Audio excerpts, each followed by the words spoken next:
What'd you get out of it? What did you feel about it? Like you have a job, you work for a living, right? What did you feel? What did you get from the movie?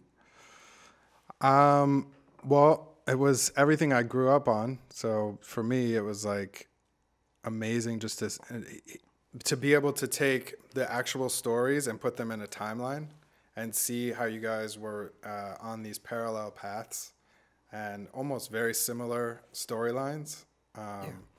And to end up together and do what you did, you know, even with the Apple thing and being at Beats and being able to, maybe the best way to describe it is what Paul Rosenberg said in it was that you guys produce each other. Mm-hmm. And to me, I thought that was really an insightful way of looking at it. You know, people would always say to me, I want what Dre has. I said, no, you don't understand. Dre doesn't have anything. What he does have is trust. And he's very good at picking who to trust.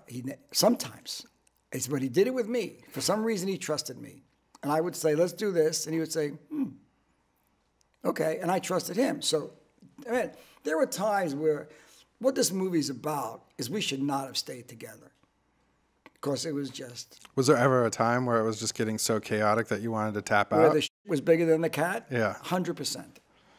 What kept you in?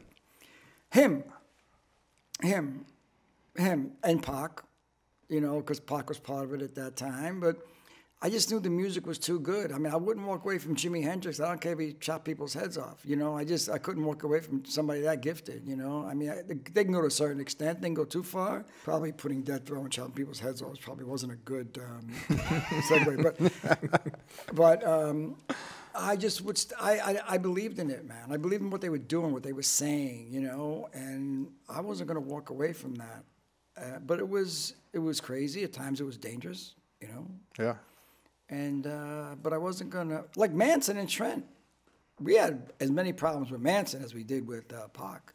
Not personally, but from the society and stuff, from the government or whatever, you know. Wow.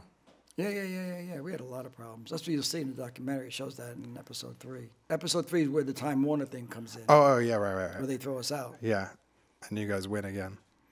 Well, they walked in and they said, we'll give you $150 million if you get rid of Death Row.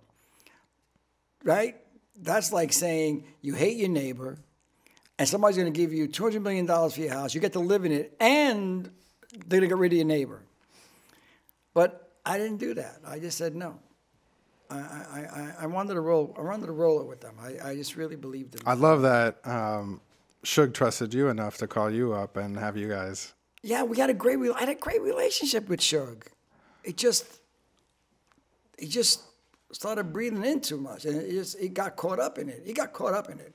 When we first started, Dre and Suge, I consider them both very vital to the record company. So Suge used to come to my house every Sunday, and we play football, we hang out, we talk about. I try to explain to him, you know, the music because I knew he was talented. But then, as the success came. The bull came with it, and that wasn't good. That wasn't good, you know. Too bad, and it didn't work out. But Dre got it, and it did work out. Snoop got it. Yeah, Snoop's incredible. He's a miracle. He's a modern day miracle. Mm-hmm. And that guy's a modern day miracle. The fact that he's managed to stay relevant for so long, and participate in what he participates in. I mean, this guy, you know what I'm saying? This guy's amazing. He is a modern miracle, and he's a superstar. He's that likable. He is just that guy, you know. And you know, it's hard. It's hard when you're in there because everybody. Pharrell, runs up against us all the time because the only two things I ever disagreed with Pharrell were only 2 times. One was the mustache, and the other one was the Pepto-Bismol looking liquor. Yeah, cream. Yeah, I sent you a picture right the other day. I found it in my cupboard. Those are the only 2 times. Yeah. Everything else I was in. You were right. I said, Pharrell, nobody's gonna drink anything that's like Pepto-Bismol. I said, how you found inspiration from that is beyond me. Tastes great. It's hard to get there, though. Yeah. Right? So, but otherwise, he runs across it all the time. He's running across it right now. He's going to put an NERD album out. I'm sure, you know, we're going to say it's not this, it's not that, it's not this, it's not that. But he's one of those guys that you just roll with, man. You know, he knows, and you got to bet. And if you're wrong, fine.